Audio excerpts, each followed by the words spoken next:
მოგესალმებით მეგობრებო, ეს არის გადაცემა კრიპტო ბაზარი. დღეს მეყოლება სტუმრად და გვეყოლება უпроსტად სტუმრად ჩვენი ძმა და მეგობარი შორეული, ასე ვთქვათ, ქვეყნიდან, ჩემსავით ანარქისტი ადამიანი, კრიპტო ანარქისტი ამ შემთხვევაში და კომპანია Nethembas CEO. We can translate it to English also, but I will start with Georgian for Georgian community. ხო და მოკლედ ქართულად რო გითხრათ, ჯერჯერობით დღეს გვექნება ინგლისურ ენაზე ინტერვიუ, სხვადასხვა ძალიან საინტერესო პიროვნება, ჩემთვის ძალიან საინტერესო. მე მაინც გირჩევთ რომ მოისმინოთ ჩვენი დღევანდელი გადაცემა. დღის გადაცემის ბოლოს ვეცდებით რომ ჩარტებთან დაკავშირებითაც გითხრათ ყველაფერი, მაგრამ რა თქმა უნდა, ჩვენი სპონსორი და ჩვენი გენერალური სპონსორი და ერთადერთი და განუმეორებელი სპონსორი ეს არის კრიპტალი მეგობრებო, რომელიც ჩვენ გვიჭერს მხარს და ჩვენს გადაცემას ეხმარება განვითარებაში. ასევე ჩვენს უჭერთ კრიპტალს მხარს და არა მარტო იმის გამო რომ ჩვენი სპონსორები არიან ალბათ ეგრე უკვე კარგად უკვე გვიცნობთ ალბათ და რაღაც ისეც არ ვიკადრებთ, ესე რომ ვთქვათ, როგორსაც არ ვიკადრებ. მოკლედ მეგობრებო, მარტივად რო ვთქვათ, ჩვენი გამოგონილი სლოგანია კრიპტალზე მარტივი და უსაფრთხო, ეგეთი ამბავი. ხო და დანარჩენი უკვე გავივლით ახლა დღეს გადაცემაში, რა საინტერესო, რაზე გვექნება საინტერესო საუბრები, განსაკუთრებით კრიპტო სამყაროში, რა პრობლემები გვაქვს ამ სახელმწიფოებიდან და ჩვენ ანარქისტები რას ვშვებით, რომ თავრობებს დიდი ძალაუფლება ხელში არ ჩავუგდოთ და აქედან ვიყოთ მე ამბოხე რობინ ჰუდები, ოღონდ რობინ ჰუდები ცოტა სხვა კუთხით, არა იმ კლასიკური კუთხით, რაც ინგლისურ ნოველაში ხვდებით. დღეს მეგობრებო, თან საუბარი გვექნება ნიკოსთან და პაველთან ერთად და მოკლედ გავივლით ამ ყველაფერს. So ახლა გადავარ უკვე ინგლისურ ენაზე და იმედი მაქვს არ მიწყენთ შიგადაში მოგაწევთ. ხო, შიგადაში მოგაწევთ ქართულად რას და როგორ საუბრობთ და ასე შემდეგ, რა თემებზე საუბრობთ. So today we will talk about the cryptocurrency, crypto market and the anarchy of crypto. So I'm very happy because it's the first time that I met my soulmate. So in this type of matter, so it will be very interesting interview today, and I will recommend you to watch it to the end. So we can start. Pavol, how are you, and what are you doing in Georgia? Hello, I'm fine. Thanks a lot for being here. I love Georgia. I visited Georgia many times, and this is maybe my fourth time. And I came here just to open the bank account because I found out that Georgian banks provide the most privacy in the world, and also it's super easy to open the bank account. just to be say that, like me personally, I'm a crypto-only person, so normally I don't use bank accounts. And if I should use any any bank accounts, they should be like a Georgian ones because they care about my privacy. It's a free marketing of the Georgian banks. Yeah. And what was your journey in this crypto and in crypto anarchy, and from where it came on your mind? Let's talk about you first. Let's talk about you. About your road to the crypto anarchy. Okay. So maybe I should mention that my technical background. I finished like a computer science, so I'm like a typical geek, and I have like two ethical hacking companies. So we are like a computer hackers. And I have this company for 15 or 16 years, so it's like a quite old business. And I became a crypto anarchist when it was even before Bitcoin, because Bitcoin came like in 2009. When I firstly reveal possibility of Tor anonymous network and onion services. I was so fascinated that it's possible to have like a free markets which are completely anonymous, for example, and it's not possible to reveal any IP address or any identity. So basically, thanks to technology, we can have like a really full free market. And then Bitcoin was like a big thing. So I was checking Bitcoin from 2010 probably, because I realized that thanks to Bitcoin,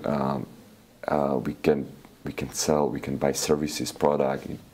It works, and it's super cool. So maybe I should explain you something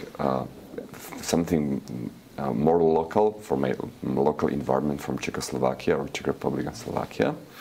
And this is very interesting because like 7 years or 8 years ago, in Prague, we started paralelní polis, or parallel polis in English language. And what does it mean? In the 70s, last century, we have Czechoslovakian Socialistic Republic. We were not a part of the Soviet Union like Georgia, but we were strictly under influence of Soviet Union, basically. And that era we call normalization. Normalization means that in that time we had a lot of these secret agents like KGB, like Czechoslovakian KGB agents. They were infiltrated everywhere. And so it was not possible, because of that, it was not possible to change the system, to make a revolution, anything. Like in Soviet Union, it was insane. It was like a normalization, really tough, really hardcore system. And in that time, there were some dissidents, like political dissidents, and they created, one of the main leaders was Václav Havel, who was the first president of Czechoslovakia after the socialistic system collapsed. And he wrote Paralelní polis Manifesto.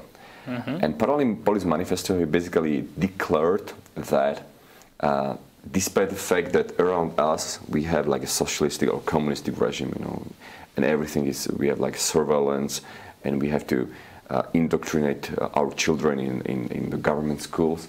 So he basically declared, okay, we cannot leave because borders were closed. No, so it was impossible to go to the West. So he declared a need, a necessity for a parallel society, necessity for a parallel culture, parallel free markets, parallel education. And it was very interesting because in that time only a small group of like dissidents in Prague were part of this dissident organization. And he also declared that only free society is society that respects existence of parallel society. Okay, so these are like the 70s.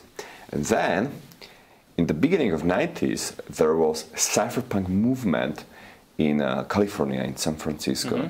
There was the guy, Timothy C. May, I invited this guy to HCBP Congress, who wrote his, unfortunately dead now, but he wrote Crypto Anarchistic Manifesto, and he predicted Bitcoin like 20 years before existence of Bitcoin. So he predicted that we will have some digital money and we can achieve like a really free, decentralized internet and free markets. So he wrote Cyphernomicon, and he also wrote this Crypto Anarchistic Manifesto. And this happened in 1993, 1994, like a 20 or almost 30 years. Almost 30 years ago, yeah. And these people, like these cypherpunks from California, they were super enthusiastic. One of the cypherpunkers was Phil Zimmerman, the guy who created PGP. You know, like a PGP was the first implementation of asymmetric cryptography. And for the first time, these cypherpunkers, they realized they can send any message without, which is completely end-to-end encrypted, with the possibility of the government to intercept and read this message. So this happened in the beginning of the 90s, and then, like 7 years ago, in Prague, in Paralelní polis, we are like a cypherpunkers or crypto anarchists. We revealed Václav Benda, the guy behind Paralelní polis in Prague from 70s, and we realized that his vision, his idea of parallel society, really free society, where we can do like free trades, free markets, we can, there is no censorship and everything. So this vision of parallel society, thanks to crypto technology, we can achieve it. We can achieve it, and that's great. So we realized that the original vision of Václav Benda can be technically achieved using existing technologies like cryptocurrencies, anonymization, decentralization. And we were so fascinated that 7 years ago we started a project which is called Paralelní polis. We created the first Bitcoin coffee in the world. So a lot of people came just to check that we accept, like 7 or 8 years ago we accepted only crypto, nothing else. And we still accept only crypto. Now we accept the Lightning payments and Monero. So like it's a bit upgrade. But So I'm still like a big fan of parallel society, and especially now when we have like a how to say centralized, homogeneous global economical dictatorship. Maybe you know, guys, but like a few days ago, OECD approved global 15% tax. Yeah. All countries, including Georgia, including Georgia, Paraguay, Panama, everybody signed it. I was in 2018 on their conference of OECD about the blockchain. They were talking about some a big sheet about the cryptocurrency, how they can tax it and how they can make some scams to not make to be sure that the criminals will not use the cryptocurrency, but they are like they are playing, they are like making some of the picture that the cryptocurrency is for criminals or something else. And it's crazy because most frauds and also like most scams and money laundering is done using USD, American dollar, and like banks. So this is like a really crazy. But what is just happening now? I mean, you can see it especially in the US where they are approving and also in the European Union they are approving like a really anti-crypto regulation. For example, in the European Union, they are going to ban anonymous cryptocurrencies. So Monero will be prohibited in the European Union. Also, they have a lot of crazy ideas and laws in proposals in the US. So we can see like especially like big countries like the US, the European Union, the banks are super powerful. And they basically lobby politicians to approve these anti-crypto legislation. And what is quite interesting, like in countries like, for example, El Salvador or Paraguay or Brazil, we can see like these like developing countries are trying to embrace crypto and start to use crypto. And it is sad because what we can see now is that when you're refusing crypto, you're refusing innovations. So what you can see that European Union and the US is definitely against innovations, and it's sad. Yeah, and in Europe they are talking about only about the taxation, only about the how to take money from the other people's. When we are trading on crypto, we are not using any resource of the government. We are using our resource. We are paying for the internet. We are paying for the laptop. We are paying for anything, and then how someone will come and say how the government will continue its life. I don't care. I have a lot of presentation about this because I think. Fortunately, crypto technologies, especially Bitcoin, is like a so-called disruption technology. So I think in the following years, governments will have really difficult times, because I strongly recommend you. There's one very famous cypherpunker from the U.S. His name is Paul Rosenberg, and he wrote like I would call it like a crypto-anarchistic Bible. It's called A Lodging of Wayfaring Man, and in this book was written a few years before existence of Bitcoin. He predicted Bitcoin, of course, and he's basically writing about the news about society where normal, ordinary people, like a dentist, for example, or painters, like ordinary people, ordinary jobs, all these people, they start to use crypto. They stop using bank accounts. They stop, and of course, and they will use like a big decentralized system. He predicted that basically open Bazari, which is like a decentralized marketplace. Now we have a new very nice decentralized marketplace in the mainnet, which is called Particle.io. Very interesting project. So he basically predicted like 15 years or 16 years ago, even something like that. He predicted that like ordinary people, they start to switch to crypto, they start to use each other crypto, and of course the governments, they start to collapse because people will not pay taxes. And so what the government will do, by the way, I'm just telling you the content of this book. They try to infiltrate the crypto community. So there will be like an officer from tax office infiltrating in the community, like giving fines or arresting people and everything. So these people in this parallel crypto community, and this parallel community is global, like millions of people, millions of dentists, millions of like normal ordinary people. They decided to use like a special anti-government insurance. So for example, if you sell something, you pay like a 3% or 5% or some fix just to anti-government insurance, and if you have any problem with the government, your insurance will cover all your penalties, all your like legal process, for example, and some, and then the end of the book is that the like a bosses of all countries, the president or prime minister of all countries, they came to the guys who invented this system. It's called Gamma, by the way, this system, like a global decentralized market. It's called Gamma, and they told them, please stop this system. We don't like it.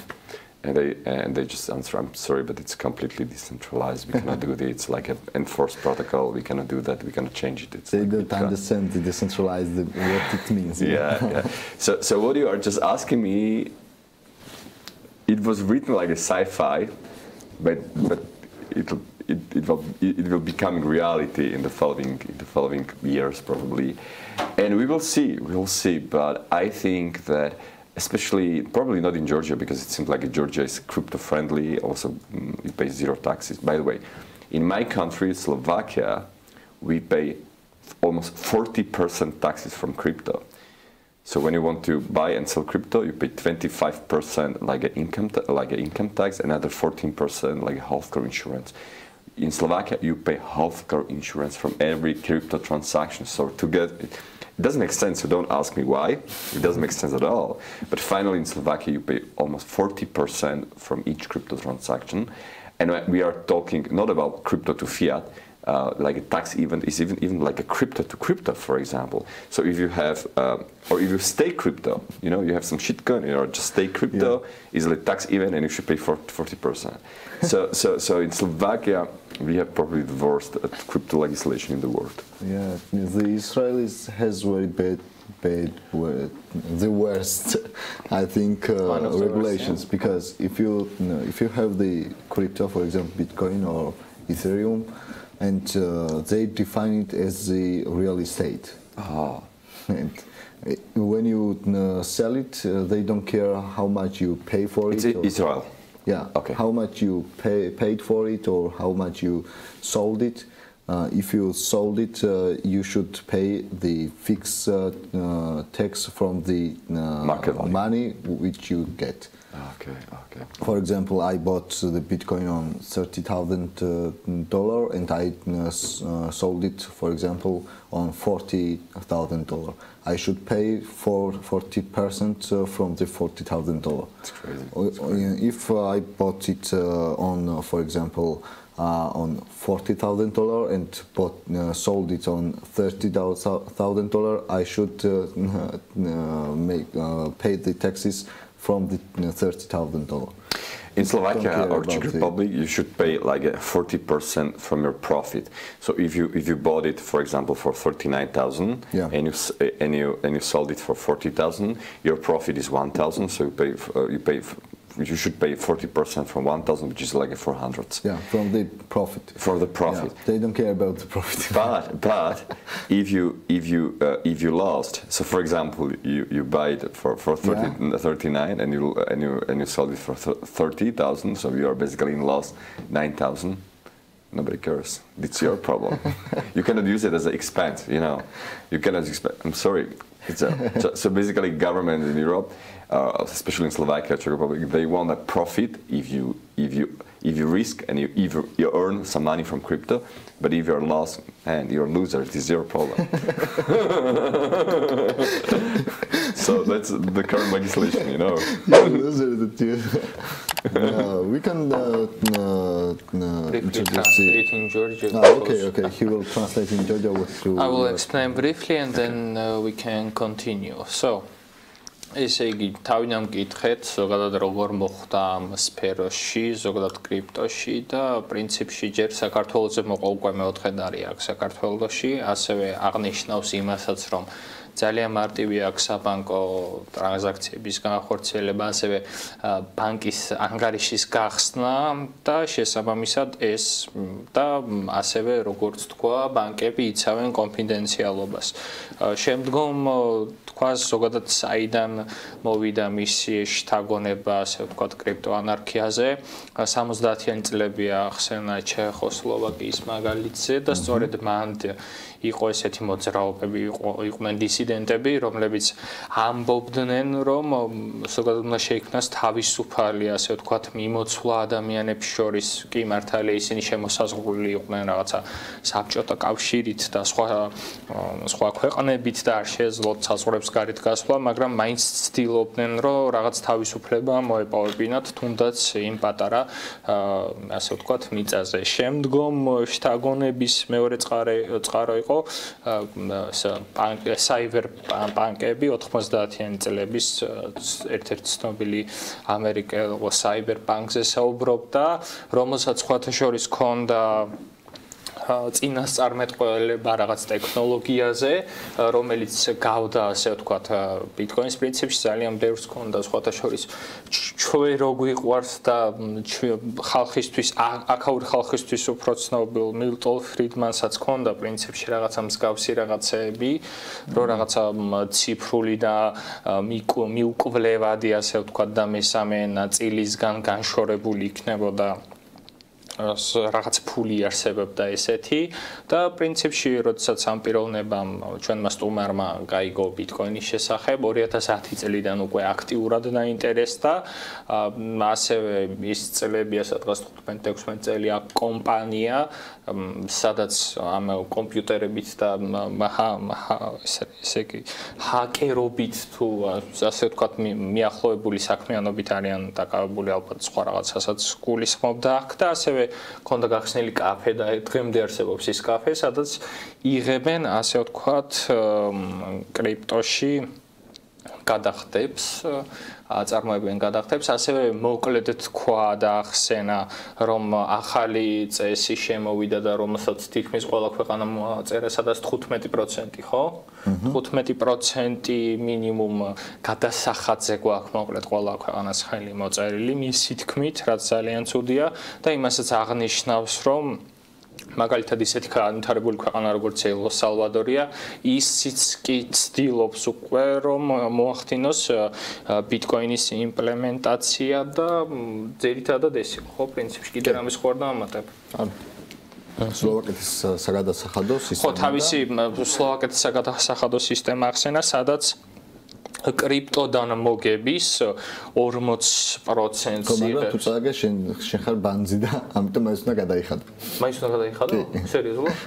და წაგების შემთხვევაშიც ხო გადახდაო, ასევე დასტეიკების დროსაც შემოსავალს. იხუმრა ეს ავტო. ეს იხუმრა ავტომ და ასევე რომ დასტეიკო და გაგზავნის დროსაც ხო პიროვნებიდან პიროვნებას თუ გადაუგზავნე კრიპტო. მაგ შემთხვევაში ყველანაირი აბსოლუტურად კრიპტოს ეხები ასტეიკებ რაშვები არ არის ეს ყველაფერში მოკლედ 40%-ს იხდიან და ესეთი ასე ვთქვათ კაბალური პირობები აქვთ ამ კუთხით მოკლედ ეგ თემაა რა ძირითადში ეს იყო და შემდგომ ახლა კიდე გააგრძელებ So we can start with the presentation of Pavol and or you can give him a notebook and he will open which he wants. I don't know what kind of presentation, guys. What kind of presentation? Because I have like hundreds of presentations. Yeah, and for example, which presentation for you will be good? You can open, for example, and present if you want, for example. Maybe I can send you the links. Maybe we should just informal chat. It's better because it's more interactive. I can reflect. I agree with you. You know, like what do you want to know? What is specific here in Georgia, for example? And how you see from Georgian perspective. And for example, you are here for first time, yeah? No. First time. And how you see, for example, our people is ready for like payment in crypto? How you see this process here? From your point of view, of course. I can compare it because I'm like a perpetual traveler, so I'm traveling all the time. And I really like what is just happening in Georgia because what I think is that what is just happening in Georgia, you have like a new golden era. So because, for example, the US and the Europe Union is definitely like in process of stagnation, you know. So for example, Europe is not very competitive because we have like high taxes. So for example, typical thing is, for example, wine. You know, if you want to import wine to Georgian wine to Europe, you need to pay like a big customs because like producing wines in Europe is not very competitive, you know. So and you can apply it for anything basically. So we are not competitive compared to the global world, for example. And this is cool about Georgia that you have like a low taxation. For me, like a professional traveler, what is super cool about Georgia is that if you're a European citizen or US citizen, you can live in Georgia on your touristic visa 1 year. And Georgia is the only country where it's possible, the only country. There's Mexico. In Mexico, you can live 6 months, but in Georgia, you can live 1 year. After 1 year, you just visit like any neighbor country and just come back, and you can live here another 1 year. So from this point of view, I really appreciate that Georgia is like open to foreigners or to visitors, and I really like it. Also, it's the country where it's the most easy in the world. Open the bank account. I open it in 3 minutes. You know, I was in the metro station, and there was like two offices. One office is for the public transport tickets, another for opening the bank accounts. And I open it like it's crazy because in Panama it takes like 1 month, really 1 month. And they check you everything. You know, you need like such amount of documents to open the bank account. You need like a reference letter for another 2 banks. You need a reference letter from another customers. You need to show that you have some income in some other country. It's crazy. You need like many documents, driving license, national ID. So opening the documents, opening the bank account is super easy. So I really appreciate is that. Also, I can also tell you like what is cool that digital services like internet services here are really cool. Like I use mobile app basically for everything. It's also good in Czech Republic, by the way. In Czech Republic, I think they have the highest concentration of e-shop per 1 citizen, for example. But in Georgia, it's also very good. So basically, you have online app, and you can do basically everything. And it also why Georgia is very attractive, cheap. You know, it's like cheaper than most European countries, so that's also like a big advantage. So I can imagine that Georgia can become like a new destination for digital nomads, and it's already happening. It will be very strong. Because in Georgia there are also the movements against the crypto. They are making very small steps, but bigger and bigger. They are making it bigger and bigger.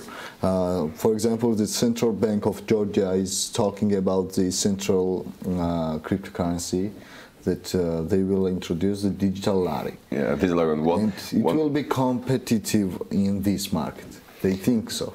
This is like one of the most stupid ideas, and usually only people who do not understand crypto or do not understand Bitcoin, they think that any national cryptocurrency is a good idea.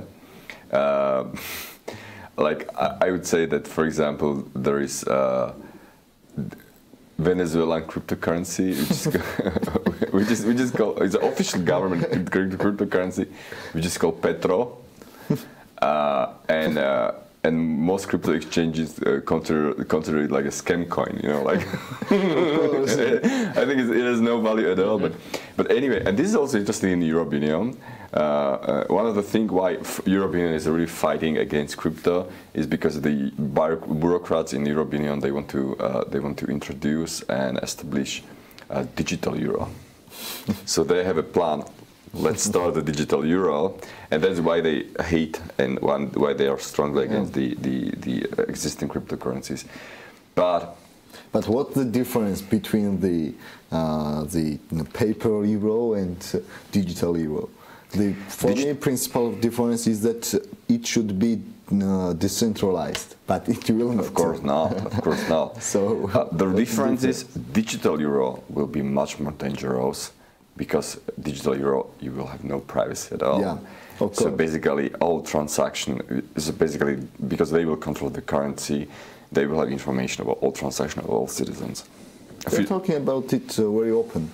For example, our central bank is talking that it will every transaction will be in our data, and everything we will introduce for government and etc.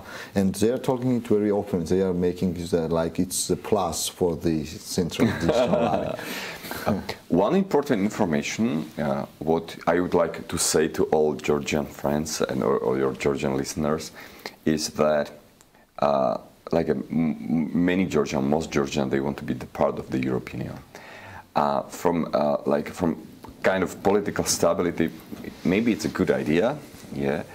But we have a lot of personal freedom, for example. But also there's personal freedom here, but from economical point of view, it's a really bad idea, because you basically will lose your own economical independence. You know, you won't be so attractive economically for foreign investors, for expats, for all of these countries, because you will be controlled centrally from Brussels. They will enforce you like a huge taxation and everything.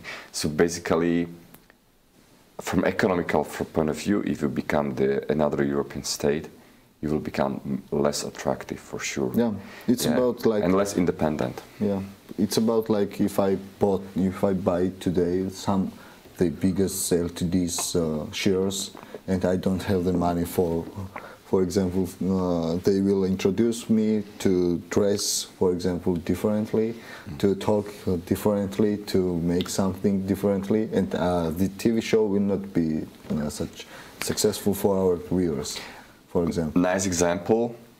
One of the main business of Georgia is like a winery, like producing wines. Okay. It will be under.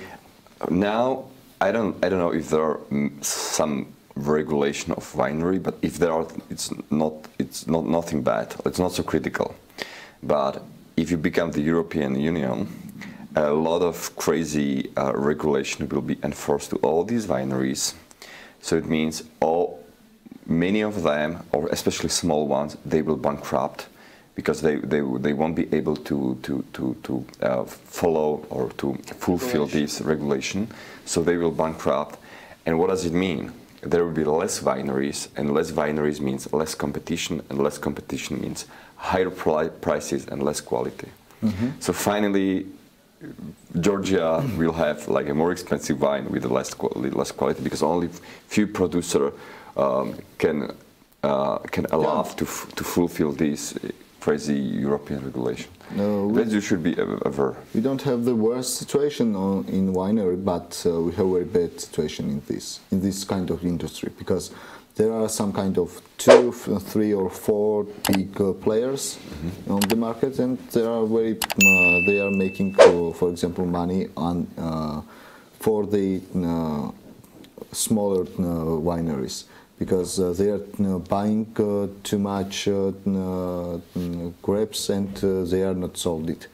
They are like buying it, for example, making sometimes, and they will on the late stage they will buying it, because they are waiting for this winery. They are not selling it to the smaller ones. They want to sold it for example, for one step, but this kind of monopoly will be the problem. in this kind of for sure. And this is. I don't understand why cannot be, for example, if we need, for example, political stability, we can make some we can be the partners of the European Union, but we can make our independence and, for example, our individual. Play with our rules. Of course, you can be like. Why I need to go to the Nika's home and don't be friends, for example. The best situation is probably become the part of economic zone, like Switzerland or Norway. You know, like these two countries, they are not a part of the European Union, but they're, you know, it's the best for them because they have that free trade with the borders. So because of it, it's problem for this kind of partnerships, and it's difficult in Georgia in this situation. Yeah. But I strongly believe Georgia that it'll be better, but very necessary just to realize that Georgia is attractive because it's cheap, because it has low price, low taxes, and if this change, it won't be attractive so for an investor and foreign people. So because this is happening, this also happening in Slovakia. You know, like also Slovakia was cheap, low taxes. Many investors came there, and then government increased taxes and everything, and these corporations, they just moved to Romania or some other country, you know, like. Of course. So that's the thing, you know, like. So I strongly believe that Georgia should follow its own way. You know, like, of course, it's super nice to have a lot of friends, to do a lot of business, like free market is great, but just follow its own way. So individuality is better than, for example, to be the same as, for example, Germany. They are taxing everything. For example, 40% is from the crypto. But in Germany, what is quite interesting in Germany is that there is no capital gain tax. So, for example, if you hold your crypto, this is quite interesting about Germany. If you hold your crypto more than 1 year, then no taxes. No, you don't need to pay taxes, but you need to be like a hodler. It's good for me, but bad for him. So from this point of view, even in Austria, I think if there are no capital gains tax on crypto when you hold it like more than 1 year. So. Now we want to make some bills to introduce it to the Parliament of Georgia, because before they will introduce something else, we want to be in this part.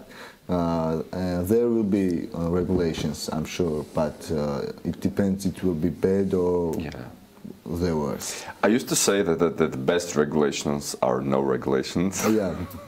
But it's not very possible. But I think it is really necessary to repeat and say all the time that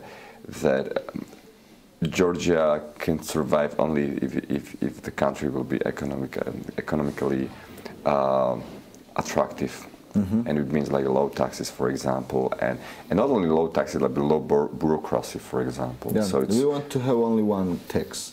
It's about the from the profit. Flat tax. It will be enough for the country. Others are not as main as we see it, as the people are seeing it. But they will understand it with the commissions of the crypto. Also interesting, like for example, my good friend, he met some politician in Paraguay, and who want to approve like a new crypto legislation, and they also approve to have at least like a 5% minimum tax.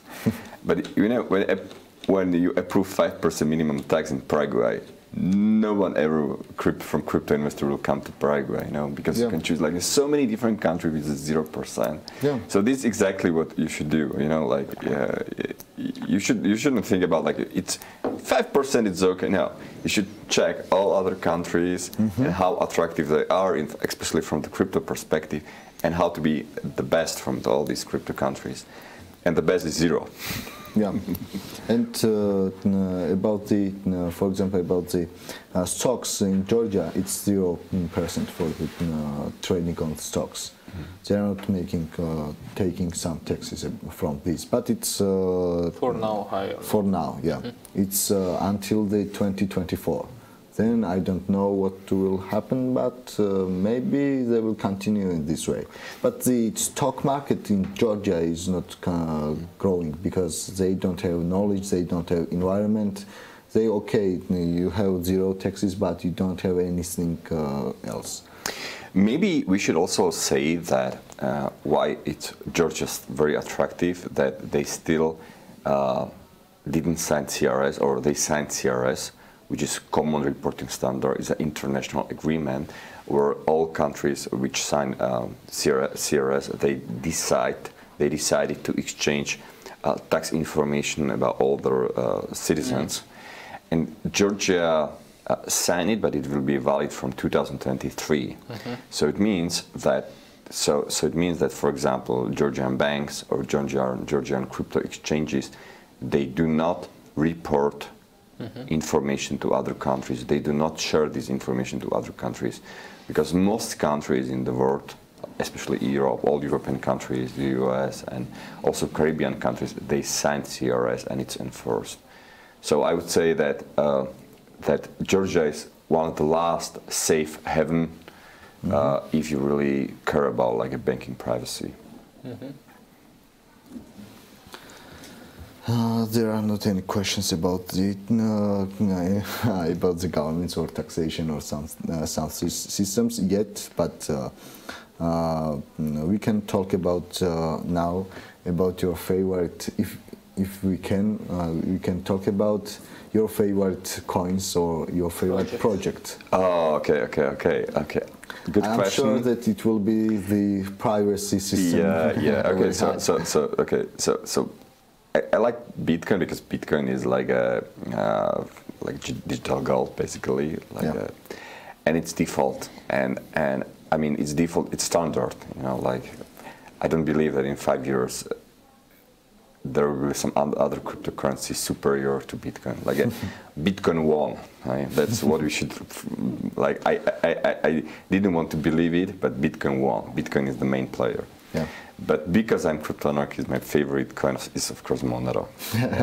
So I'm the Monero guy, and I love all Monero services and everything. And some cool project I like. So there are two projects I'm like really enthusiastic open source projects, and you should definitely check them. The first one is Incognito, incognito.org, which is like a fully decentralized crypto exchange. So it's the name. Incognito.org. Incognito.org. Incognito.com. Org.org. I think incognito.org is the website. And I really like this project because it's the fully. It's about this. Yeah. The wallet. Yeah. It's fully decentralized crypto exchange, which means no KYC, no IDs, nothing. Just like a mobile app, and you can change your crypto to Monero, to any crypto basically. It's like a crypto to crypto with no KYC in a decentralized way. So basically, you should definitely check this project. Of course. And we should use it. It's super cool. And using your app, you can easily exchange any crypto to any crypto. Nobody can stop your transaction. Nobody can freeze your transaction. Nobody can ask you any stupid questions. So this is like a super nice project, Incognito. And another interesting project, which was released. It's an old project, but it was just recently. It has been released recently, and it's Particle, particle.io. Particle.io.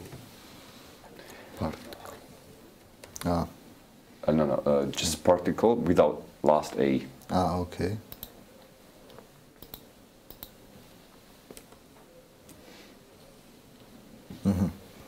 Yeah, and this is like a completely decentralized free market. So basically it's like a Amazon or eBay, but a fully decentralized. And before I use OpenBazaar, I really like OpenBazaar, but it seems like OpenBazaar is dead now. So, but this project is very interesting because, okay, it uses its own like a private coin. It's coin part. You can use like many crypto exchanges to buy part, or they are going to support even atomic swaps. So basically, you can easily change it from Bitcoin or anything like that. And particle is quite interesting because when you use like an open Bazar, for example, Probit,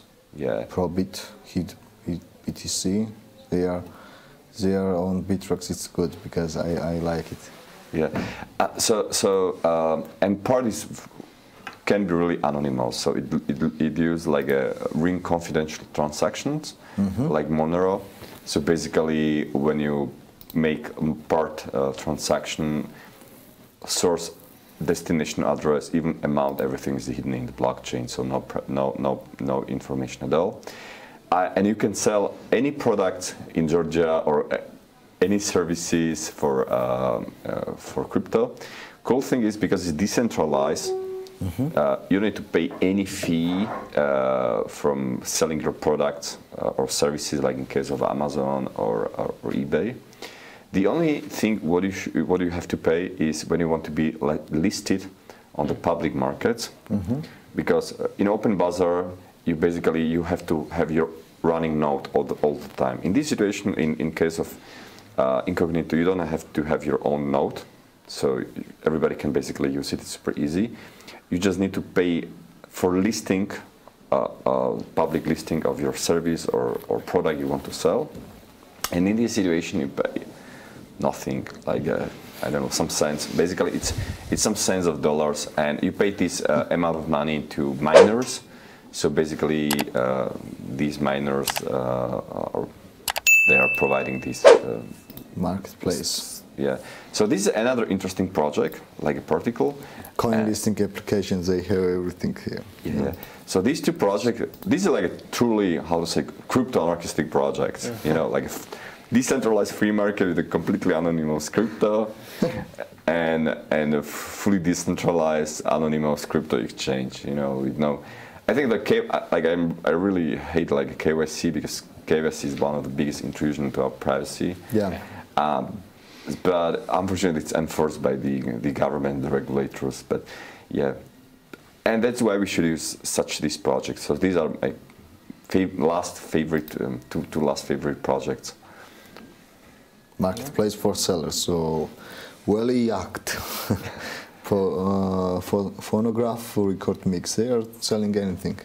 Your own market, your fees. Okay, take back your privacy, sell for cryptocurrencies, no intermediary cuts on your sales, meet buyers. Okay, it's very interesting. It's very interesting because I appreciate all services when government cannot shut down it. Yeah. This is exactly this case. You know? Yeah, for me it's very. It's the best place because we have in Georgia we have such marketplace, but not decentralized. It's about the my market, and there are many things, but branches. They have different branches, for example, cars, for homes, and etc. But not decentralized. By the way, guys, and this is probably the only project now, like because Open Bazar is dead, this project doesn't have competition. Oh.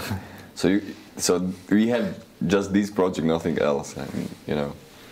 Yeah, but they will. I think that if they will continue to growing, for example, 1 year or 1.5 year, they will make some big steps. We should promote this project as much as possible. But they should, for example, stay strong, because the government, when they don't see this project, because it's not has some problems. It's a new project. When they see it, there will be the real problems. We'll see, but it's a new project, and you like freedom, privacy, you should support it. Yeah.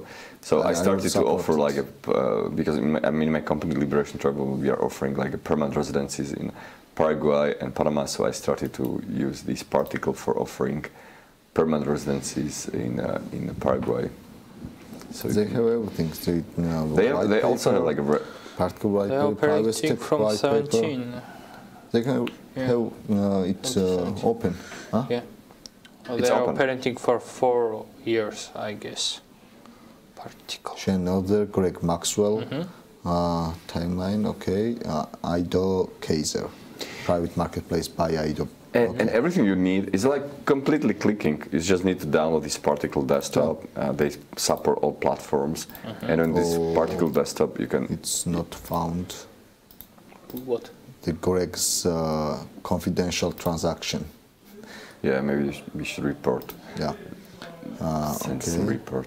So this project I really like, and I think I also like the other truly anonymous cryptocurrencies like Zcash, but one of the problems of alternative, but also Monero One. Yeah. You know, what do you think about the Litecoin's Mimblewimble protocol? Yeah, like I like Mimblewimble, but there was like a really critical security vulnerability in Mimblewimble protocol. I'm not sure if protocol or implementation.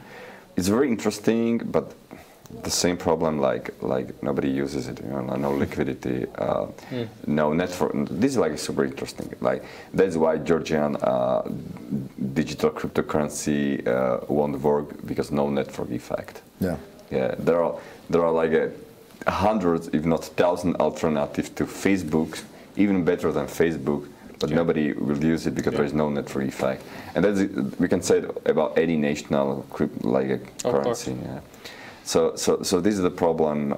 No network effect. But I like this project. I like Mimblewimble. I tried. I also bought some Mimblewimbles, and I'm waiting for the moon. But when we are talking about the community, really strong community, Monero is the best. And also when you also check like dark markets, you know, when you can buy drugs or anything, also Monero One. So Monero is like a default. Like Bitcoin is default, like for like a general cryptocurrency. Monero is basically a general cryptocurrency for dark markets, for privacy, for dark markets. Yeah. So I think also Monero survive. Also, I'm quite fan of Lightning, Bitcoin Lightning, because also Bitcoin Lightning provides you a lot of privacy. It supports like onion routing, for example. So especially for restaurants, bars, or like a small how to say, companies, Lightning can be very, very good and very useful. So, and there are also like a nice wallets that work for Lightning. So, I also think that Bitcoin Lightning can be a future. Okay, we can briefly summarize what we are talking about today. Nico, you can help me. Briefly, yeah, we can briefly summarize it. Thank to you, Pavol, because for me it was the first, as I said, the first TV show and first series that in this that no one was talking about the good side of the government. But we had the Liberland president of Liberland president also. But it's exceptional, because in Liberland everything is voluntary, even paying taxes. Yeah. So you can pay as much as taxes you want, and depending on your taxes, you have like a power. Yeah, it's good. Or you don't have any power. Things in Georgia too. It's in Georgia. It will be the best regulation, for example. You can pay from the profit of the Bitcoin or cryptocurrency if you want. Yeah, it should be the best, you know, like, because that's exactly why, you know, like, citizens should be perceived as customers, you know. And it means like, and you should compete about your customers, and every customer should have a right not to be your customer, you know, not to pay you anything if he's not satisfied. So the all government should compete about money of their customer, but it's not happening at all. Yeah, you know? they're just taking it. They're just taking it, you know, using coercion, and that's very sad. Yeah. And after some years, they are like, there were the corruption. We are fighting against the corruption. If you have the bureaucracy and if you have the taxes, there will always be the corruption. Exactly. And this is quite necessary to say that, like, many people think that corruption or populism is like a, how to say it, like some negative effect of democracy. But it's necessary to say that corruption it's by design. Yeah. It's a design issue of any centralized authoritative system when some entity like the government has a monopoly over regulation and laws. Yeah. You know, every time you will have corruption. Corruption is a design problem. It's not an implementation problem. We cannot. This is like very interesting, necessary to say that we cannot solve it by voting like another politician, because it's not implementation problem. It's just a design problem of democracy. And the same populism now, for example, like a populism. Many people think that populism, you know, like it's something really bad. No, populism is basically the democracy in its best shape, the most perfect democracy, because populism is the best democratic strategy. If you're a politician, you always care about majority of people, masses. You never care about minority, you know. So from this point of view, it's the best political strategy. If you are not populist, you are not a good politician. If you want to win, you have to be populist, and it's everywhere, and it's the best political strategy, and that's why it's so successful anymore. And it's not, and it's also a design problem. You know, it's not an implementation problem. Yeah. So it's necessary to say people who believe in a parliament democracy or direct democracy that we won't have like a good politician because it's a design problem of these political systems. Yeah, I agree with you, and they also think that anarchy is a bad word. In Georgia, they think that anarchy is killing someone, robbing someone. There will not be rules, and we will be in chaos, and etc. and etc. They don't understand that you are living normally when you're paying for something, and they are paying for something. You are doing what you want, and you don't, for example, restrict the. You are not fighting with Nika or someone else. It's not the anarchy. And that exactly that. That's why I sometimes prefer to use instead of anarchy, I used to prefer voluntarism.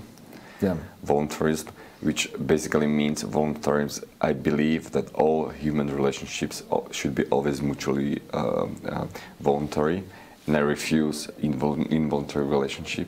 And that's basically anarchy. But in this case, when you say voluntarism, you know, everybody wants to have everything voluntary. You know. Is there anything that we have to use like a coercion, like a force against like adult people? You know, so I like the quote from Jeffrey Tucker. You know, if you know the guy Jeffrey Tucker, the guy Jeffrey Tucker. So the question is, why anarchy? Because everything else is less civilized. It's an argument. Because it's less civilized, that's all. Because everything else is like a violence and coercion and force, you know. That's quite easy to explain. Yeah, socialists will not understand it, but okay, it's their problem. It's about the principle of Slovakia. You are the loser, it's your problem. You are the losers, guys, it's your problem. Okay, Nico, it's your turn. Summarize briefly. Ну, მოკლედ შემდგომ მქონდა ორ საინტერესო პროექტზე საუბარი პრინციპში ერთი საფულე იყო თუ არ ვცდები საფულე რომელიც უზრუნველყოფს ერთი არის ინკოგნიტო wallet-ი რომელიც არის დეცენტრალიზებული საფულე სადაც შეიძლება მონეროშიც გადაცვალო და სხვადასხვა coin-ებში სხვადასხვა რაც ვნახე კიდე trade Bdex-იც აქვს ანუ Bdex-იც ანუ აპლიკაცია აქვს Dex-ი ანუ დეცენტრალიზებული exchange-ი და თავისი შეიძლება ივაჭო შიგნითაც თვითონ რა იმაში. ნუ საკომისიოებს მე რომ ნახავთ, მაგრამ ისა კარგი ისაა რა, მე მომეწონა ძალიან. რაც ვნახე ახლა ერთში. და შემდგომი იყო ასე ვთქვათ აპლიკაცია, ბრაუზერიდან შეიძლება ამ აპლიკაციის გადმოწერა და სადაც შეგიძლიათ ასე ვთქვათ ანონიმურობის დაცულობით გაკიდოთ ან შეინოთ სერვისები, დიახ. და სწორედ ამ ორ ასე ვთქვათ აპლიკაციას გვირჩევს ჩვენი სტუმარი და ასევე ჩვენი სტუმარი ზოგადად მიმოიხილავდა ასე ვთქვათ კორუფცია ზოგადად საიდან მოდის ან ამის საჭიროება რა არის სინამდვილეში რომ სიტყვაზე სახელმწიფო და სახელმწიფოს მიერ დაწესებული უაზრო რეგულაციები არის ამის სიმპტომი რაც არსებობს და ზოგადად ამ კუთხითაც ვისაუბრეთ პრინციპში ეს დამატება საავადმყოფო კიდე ის რომ ხო სოციალისტებსაც დავცინეთ ესე ვთქვათ მაინც ეს შევაჯამოთ, მაგრამ პოლიტიკურ ამბებში, პოლიტიკური ფილოსოფიის ამბებში გადავედით, ცოტა რაღაცები ვიღლაბუცეთ და ის რა ქვია, სოციალისტებსაც დაგსით, ანუ სლოვაკეთში არის ეგეთი რაღაცა, რომ თუ შენ წააგებო, შენ ახარო წაგებული, ანუ ბანძი ხარო რა მოკლედ და მაინც იხდი ეგ შენი პრობლემაა და ეგ მართლა იგივე ვთქვით, კი, იგივე ვთქვით ჩვენც მოკლედ სოციალისტებზე, რომ ანარქისტების გადმოსახედიდან სოციალისტები ბანძები ხართ და მაგიტო წაგება თქვენი პრობლემაა თქო რა, ეგეთი ამბავი იყო. მოკლედ ეგეთი მაინც შუტკას გაგიზიარეთ რა იცი რა. კაი. დღეს მოკლედ მეგობრებო ესე დავასრულებთ. Thank you Pavol to be such it was very good interview for to you and I was very happy because talking about some political issues, talking about some anarchism and talking about the privacy of the crypto.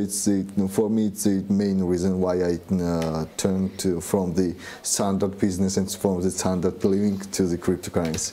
And it was for me it was the best interview I had in this studio, so you are doing very great. Thank you very much. Thanks a lot for invitation, guys, and let's go somewhere for lunch. Yeah, of course. Or wine. After the studio, we can go somewhere. Do you have time? Mr. Nico. Yes, yes. Okay. მოკლედ მეგობრებო, ძალიან დიდი მადლობა რომ გვიყურეთ. ასევე შეგახსენებთ მეგობრებო, რომ ჩვენი ერთადერთი განუმეორებელი და ექსკლუზიური და გენერალური სპონსორია კრიპტალი. დაიმახსოვრეთ ერთხელ და სამუდამოდ ძმაო. მოკლედ ხო და ჩვენ ესე გავაგზავნებთ, ასე ვთქვათ, განვითარებასაც და ყველაფერს. საინტერესო სტუმარი ყავდა, ჩემთვის ძალიან საინტერესო იყო, იმიტომ რომ ერთადერთი გადაცემა იყო, სადაც არ მომიწია საუბარი იმაზე თუ რატომ არ უნდა ერევდეს სახელმწიფო და არაფერი არის საქმე სახელმწიფოს ჩვენს ცხოვრებაში და ჩვენი საკომისიოები არ უნდა მიქონდეს.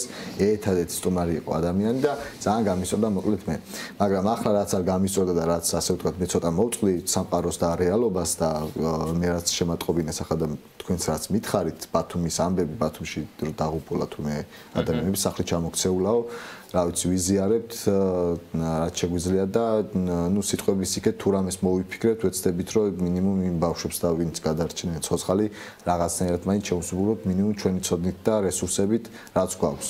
ნუ ყოველ შემთხვევაში რაღაცას მოვიფიქრებთ ესე ვთქვათ და ვიზიარებთ ამ წუხარებას და რა ვიცი დღეს გლოვის დღე არის როგორც მივხვდი მე. მოკლედ მაგრამ ნუ ამიტომ ახსენდი რომ აქამდე არ ვიცოდი, იმიტომ რომ არ ჩამიხედავ საერთოდ არც Facebook live-ებში და არც იმაში ტელევიზიაში და ამებში. მოკლედ დღეს გემშვიდობებით მეგობრებო, მაინც ყველაფრის მიუხედავად თქვენ კარგად იყავით, ჯანმრთელად და პოზიტიურ დღეს გისურვებთ და აუცილებლად პროფიტულსაც რომ არასდროს რა ვიცი რამე პატარა პრობლემები აღარ გქონდეთ. ჩვენი მაყურებლები უნდა იყვნენ ყველაზე მდიდრები და ყველაზე ჯანმრთელები და ყველაზე ბედნიერები. ეგ არის მიზანი. აბა თქვენც. კარგად.